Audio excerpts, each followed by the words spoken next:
Hey everyone, Gil and Laura here, and today we're taking a quick but meaningful detour through history.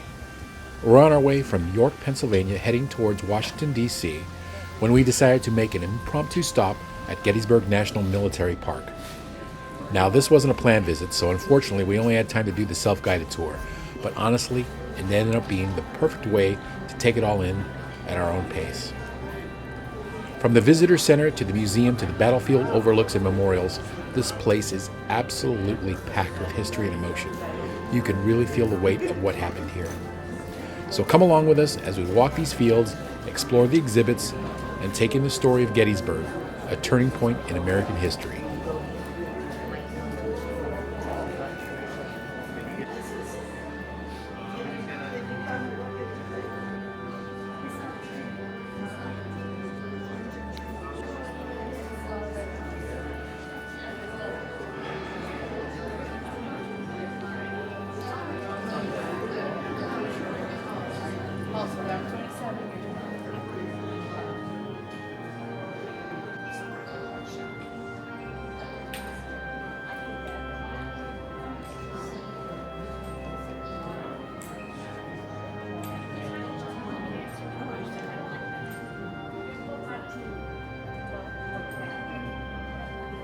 Now, there's so much to take in here, and honestly, to truly experience Gettysburg, you've got to come here yourself.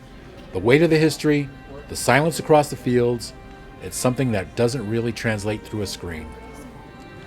Out of respect for the place and everyone visiting, I've kept things pretty quiet and let the moments speak for themselves. What you're about to see is pretty much our walkthrough exactly as we experienced it, raw, unfiltered, and humbling. I was most impressed by how much information was presented. Everywhere you look, there's something to read, something to see, photos, artifacts, stories, all beautifully laid out. Big props to the curators and designers of this place for creating such a magnificent testimony to history. I just hope I've captured enough to share the story of this incredible day here at the museum and across these historic grounds.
South Carolina seceded from the Union. 6 other states soon followed, forming a new country, the Confederate States of America. Planted in the nation's earth, slaves and indentured servants provided much of the labor and skill that built the new American colonies. For a few generations, freedom for black slaves remained possible, but elusive. By the 1700s, African slavery was well established throughout the colonies. In 1776, the new country that declared all men are created equal was a country that permitted and depended on human bondage. The United States Constitution protected slavery. It left the decision whether to permit slavery or not to each state, and provided for the return of runaway slaves. There was resistance to the brutality and immorality of slavery from the beginning, but there were never enough voices with enough influence to bring about a change to the U.S. Constitution. By 1804, all northern states had passed laws that would abolish slavery over time. But the invention of the cotton gin and growing world demand set off a massive expansion of cotton production in the South and dramatically increased the demand for slave labor. In the South, slavery affected every aspect of life. 1/3 of white families in the Deep South owned slaves. Slavery was the foundation of the Southern economy, society, and political power. The South had become an agricultural powerhouse. Southern plantations provided 3/5 of all American exports. Its cotton furnished 3/4 of the world's supply. The issue polarized the country. Fights broke out on the floor of Congress. Violence erupted in Kansas.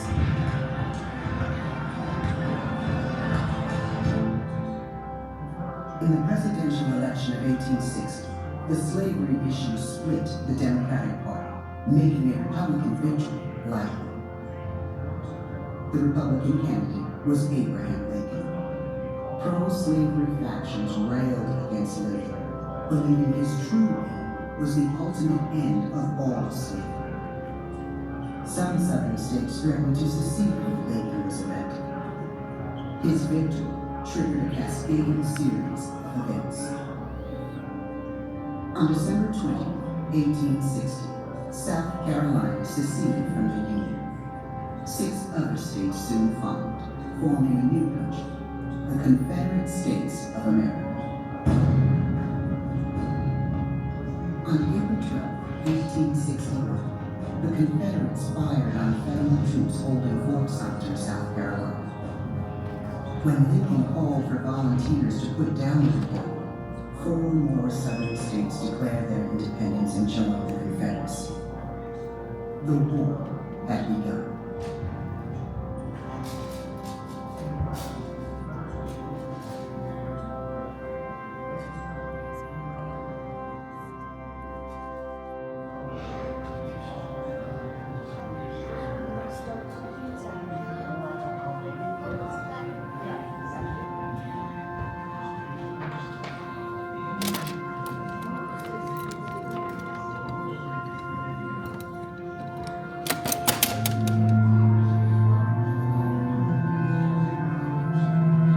The seeds of the Civil War were planted at the nation's birth.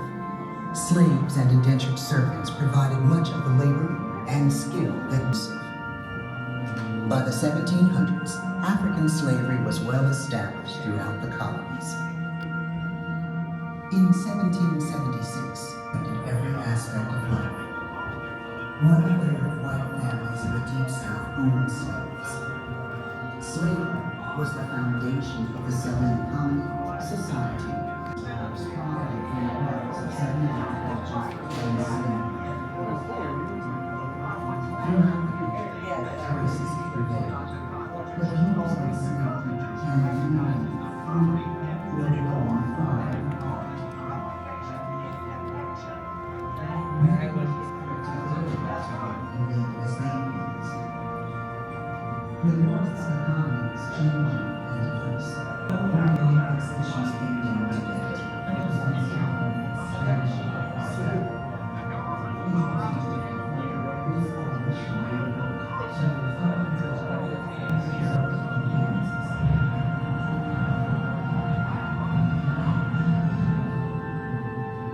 We are not mentioned.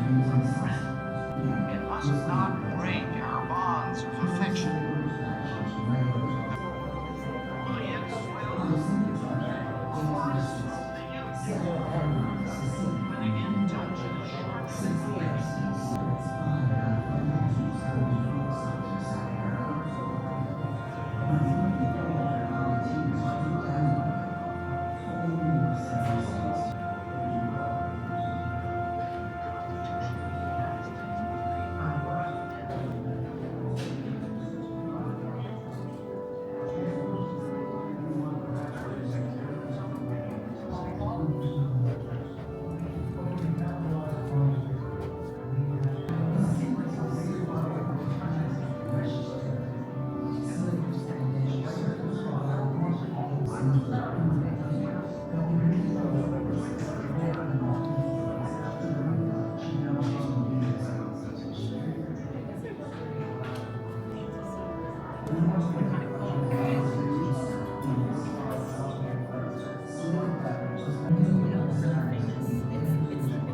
These troops pushed McClellan's 120,000 men down the peninsula and away from Richmond, leaving part of his army to watch McClellan remove the counter to the left and the blue line front.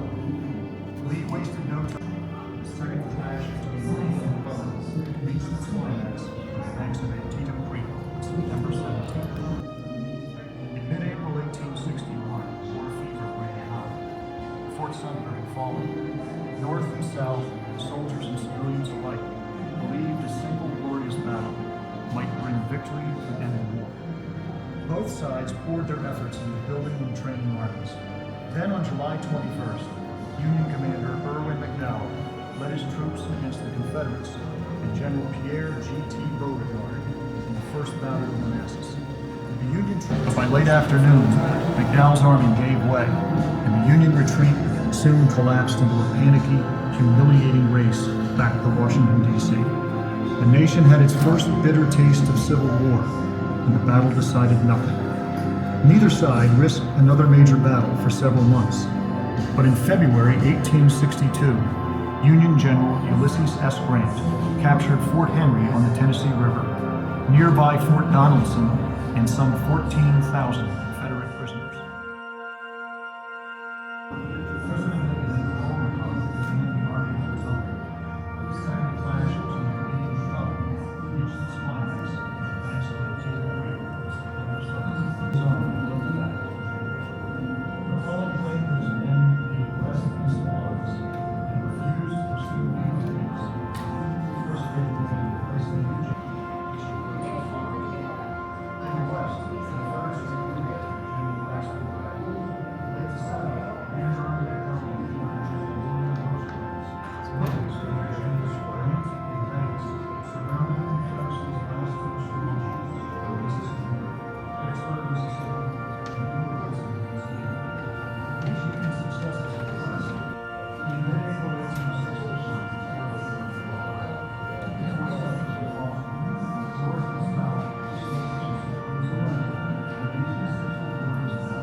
Starting.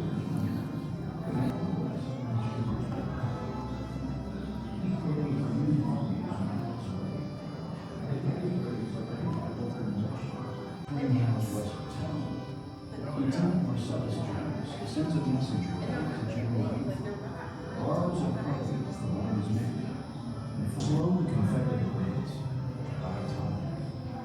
Buford's cavalry is seriously outnumbered. Drop back across Wilkie Run to McPherson's Ridge, their main defensive point, and hope to hold it until reinforcements arrive. To force the battle here, west of town, in order to maintain control of the road network, to hold the road stretch.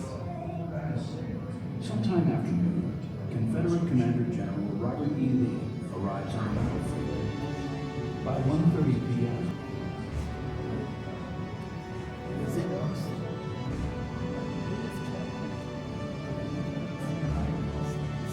early morning, July 1st, 1863. A Confederate column commanded by Major General Henry Heath approaches Gettysburg from the west on Chambersburg Pike. Heath believes the Union Army is miles away, that Gettysburg is guarded by local militia.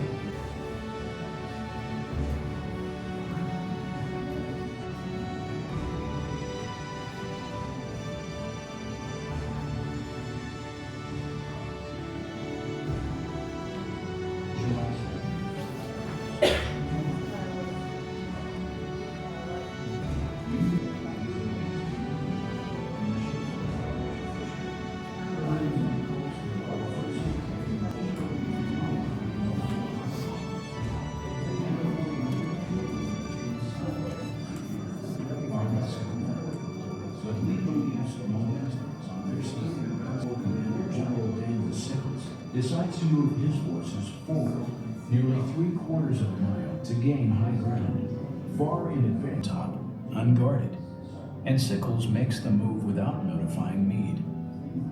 Union General Gouverneur, the gorge at the base of the rocks will live in history as the slaughter pen.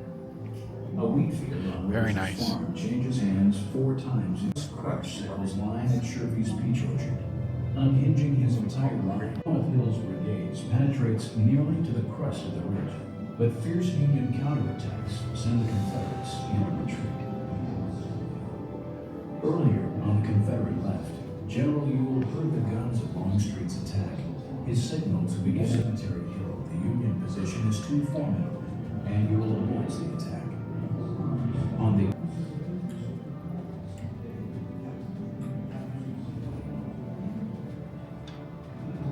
demonstration right here. So each swipe of the flag is a 1 or 2, depending which side it goes to. And then each letter has a sequence. So like L for Laura is 1, 1, 2. G for Gil. 1, 1, 2. That's a G. left flank, Little Round Top, unguarded, and Sickles makes the move without notifying Meade. Union General Gouverneur K. Warren spots the danger. 2:30 p.m., Confederate artillery opens a 60-cannon fire. The Confederates seize Devil's Dam, but at heavy cost. The gorge at the base of the rocks becomes collapsed. Now, a division of 18 Hills advances on the Union side along the Cemetery Ridge. Around 7:00 General Lee leads General Meade leads Union flanks. Lee reinforces the Confederate left and sends orders to the right. Has Stuart's cavalry east of Gettysburg to threaten the Union rear and its lines of communication and retreat. By 11 a.m., the Union has complete possession of Culp's Hill. The Confederate right is flanked a low rock roll. Lee believes a determined enemy. Longstreet opposes the plan as too risky. For the next several hours, Longstreet organizes the assault force, moving troops and artillery into place. Some 150 cannon and 12,000 men from Pickett's General David Gray. The two forces skirmished for nearly 3 hours, with period Museum offers you an audio. 150 Yes. You can so that it guides you through everything and kind of gives you highlights of The that. Confederate army continues for 2 hours, but does little serious damage, stopping under the cover of Walk-Thru to reform their lines and march again. At about a quarter mile, they speed their step to the double line, then break into a full-line charge directly into the murderous Union fire.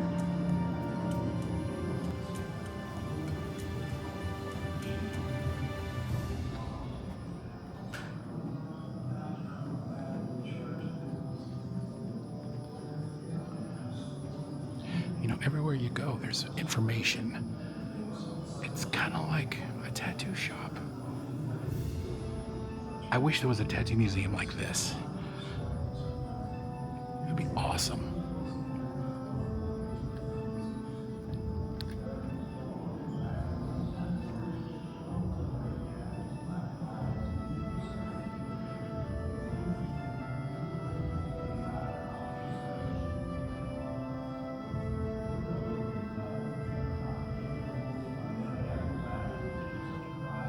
July 3rd, 1863.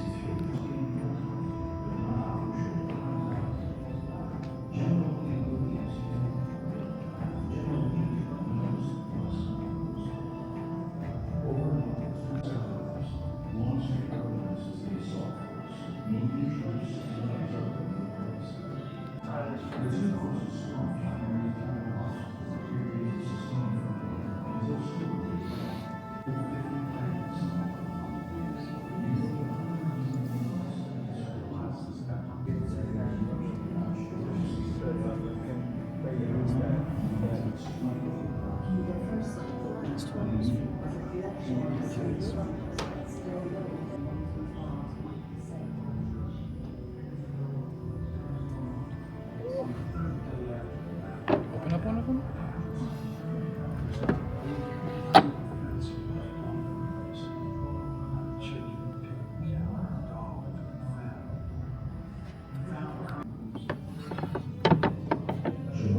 Yikes.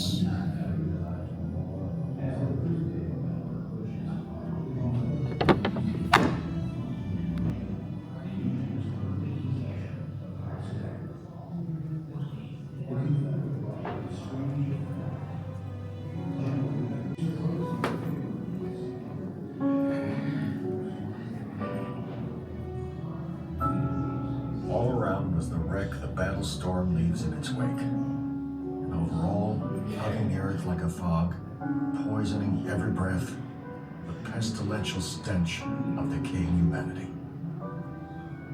The track of the Great Charge was marked by men in all possible positions, wounded, bleeding, dying, and dead.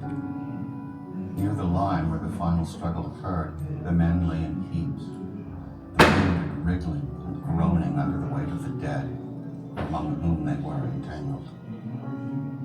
For months the specter haunted my dreams, and even after 40 years it comes back as the most horrible vision I have ever conceived. The wounded, the dying, all heaped together.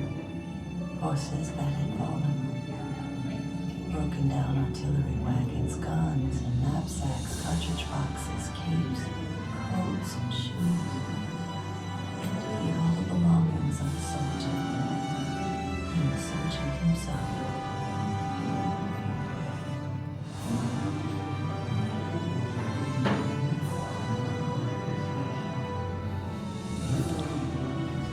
I think we're almost coming to the end.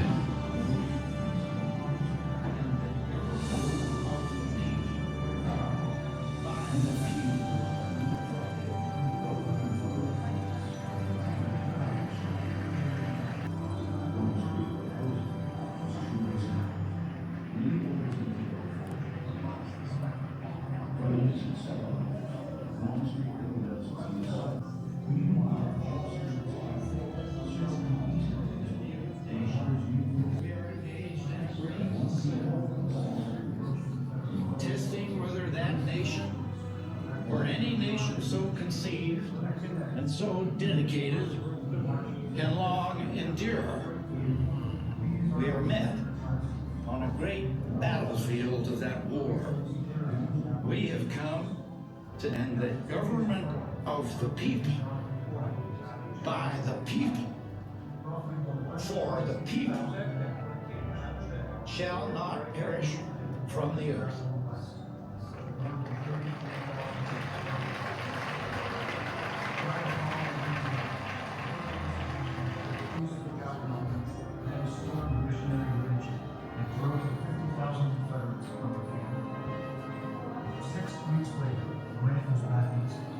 He was now General-in-Chief of all new armies. Over the next 6 weeks, Grant's army overtook Lee's army was an important rail center just south of Richmond. Grant's maneuver caught Lee by surprise. Richmond split away. Two exhausted armies now set in the trench warfare. Along the front that eventually ripped off the land and destroyed everything that might aid the war effort. On December 21st, he reached the sea and captured Savannah, Georgia. Then in January, Sherman turned his army north toward Columbia, South Carolina, brushed aside much smaller Confederate forces, and brought the war to the Carolinas. Grant spent the late summer, fall, and winter of 1864 probing the Confederate lines around Petersburg and Richmond, Virginia. Lee managed to repel the Union thrusts, but by March 1865, the Confederate situation was growing desperate. Lee believed his best hope was to move west and unite with the remnants of the Army of Tennessee. He never got the chance. On April 2nd, a general Union assault broke the Confederate lines, and Lee had little choice but to evacuate Petersburg and Richmond. The next day, Union forces marched into the Confederate capital. Lee's army staggered west in hopes of linking up with other units or reaching the security of the Appalachian Mountains.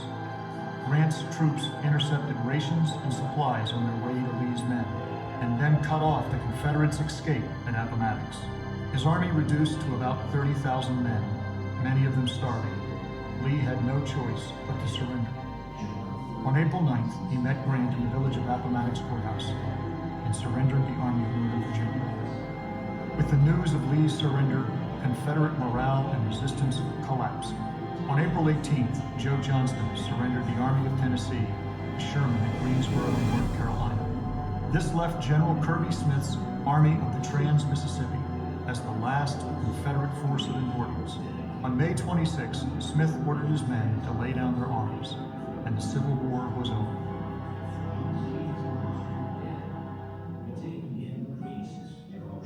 To tens of thousands, white and black, creating a massive refugee crisis and leaving thousands homeless.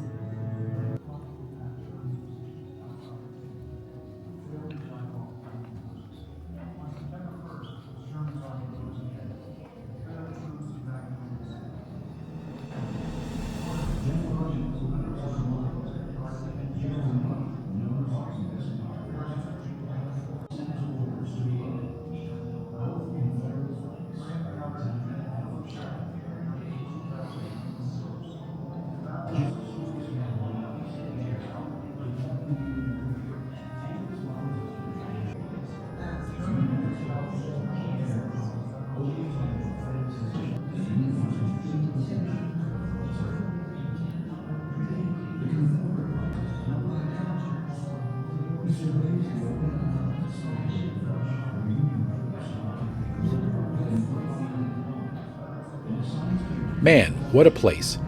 Gettysburg really hits different when you're standing here, knowing what happened on these fields and what it meant for the country. Even though Laura and I only had time for the self-guided tour, it still gave us so much to take in. The stories, the monuments, the weight of it all. If you ever find yourself anywhere near here, make the trip. Slow down, walk the grounds, and just listen. Thanks for tagging along with us on this impromptu tour through history. Don't forget to like, comment, and subscribe for more adventures as we make our way towards Washington, D.C. We'll see you in the next video.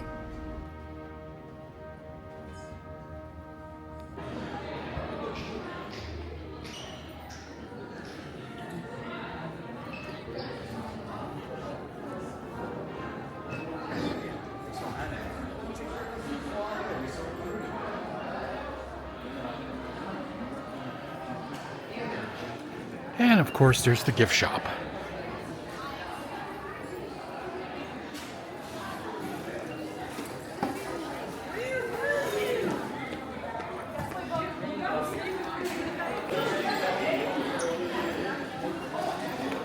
Magnets.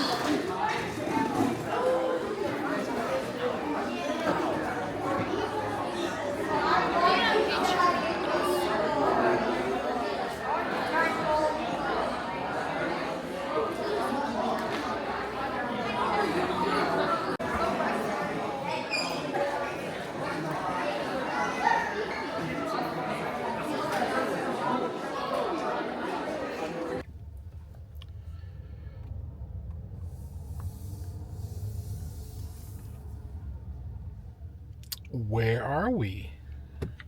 Gettysburg National Military Park in Gettysburg, obviously. Pennsylvania. Pennsylvania, yes. This trip was not planned originally. Right. We had a few hours to burn, and it was well spent. Thank you for thinking of this That was pretty little amazing. side trip. It was cool. That was really cool. The museum part was amazing. A lot of information, no matter where you looked. Yeah.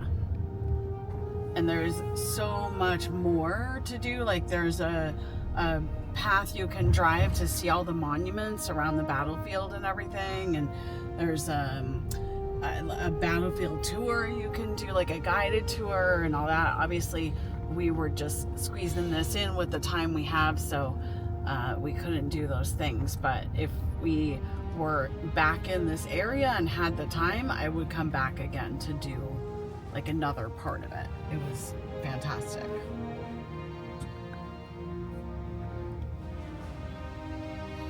And now where are we headed? Now we are headed to a pretzel shop that has good reviews, because I was told in Pennsylvania you have to get pretzel, and that sounds good. Hey, I'm on board. I'm a little snacky right now, so let's go get a delicious fresh pretzel. Look at these houses. Oh my gosh, they're beautiful. Man.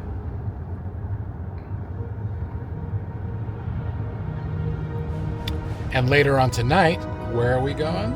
Tonight we are taking a tour. It's a driving tour with a clear top bus through the monuments of Washington, D.C.